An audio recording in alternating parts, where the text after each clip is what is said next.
your ability to entrepreneurialize yourself and understand that is the art, which is a skill, ART, and the art, which is the doing of generating new ideas. You need to generate ideas about how to run your business. For instance, there is a difference between working on your business and working in your business. Working in your business is showing up in your law practice every single day and then doing your litigation, draft things, and all those. That is working in your business. You're just employed in your business. But working on your business is taking out time, the way you've done today, to go and take training. And for those who take this training because it's the CPD thing, yeah, we need to accomplish it as CPD thing. And although this CPD, you know it, you go to your rule of professional conduct. It's been there for uncountable ages. And others, they just activated it.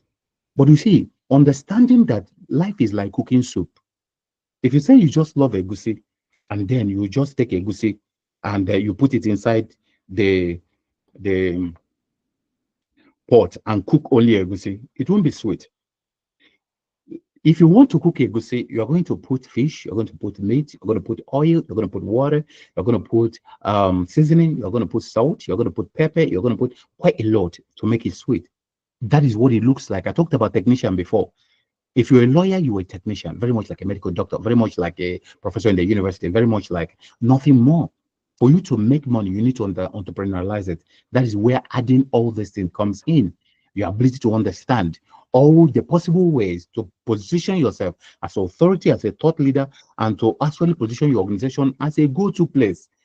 Mind that word.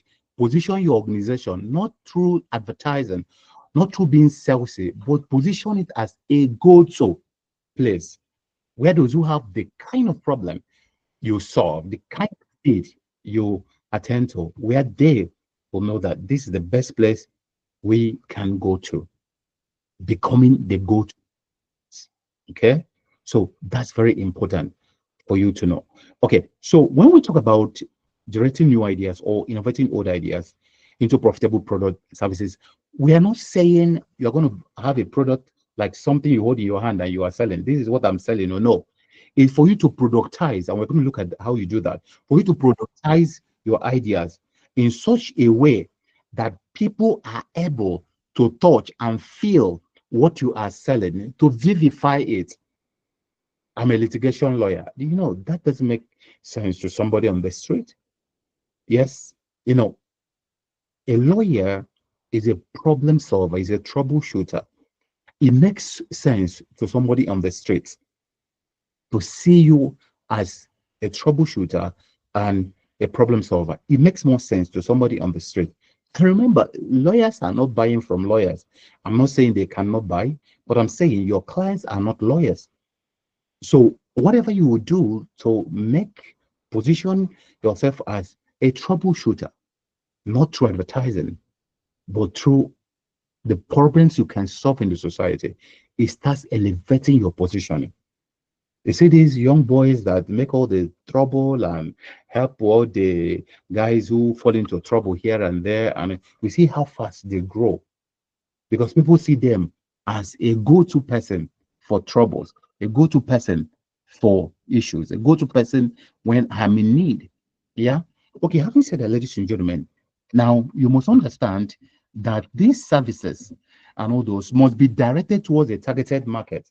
Who are you serving? You must know who you are serving. Now, come one, come all is only in religious gathering. It is not in business. In business, you must know who you serve. And it's very important that I mention here so I don't forget. There's something we call Heli and something we call Lehi. Yeah. So I'm going to write it down. I'm going to tell you the first one. If you've been to my program, you will already know. Yeah.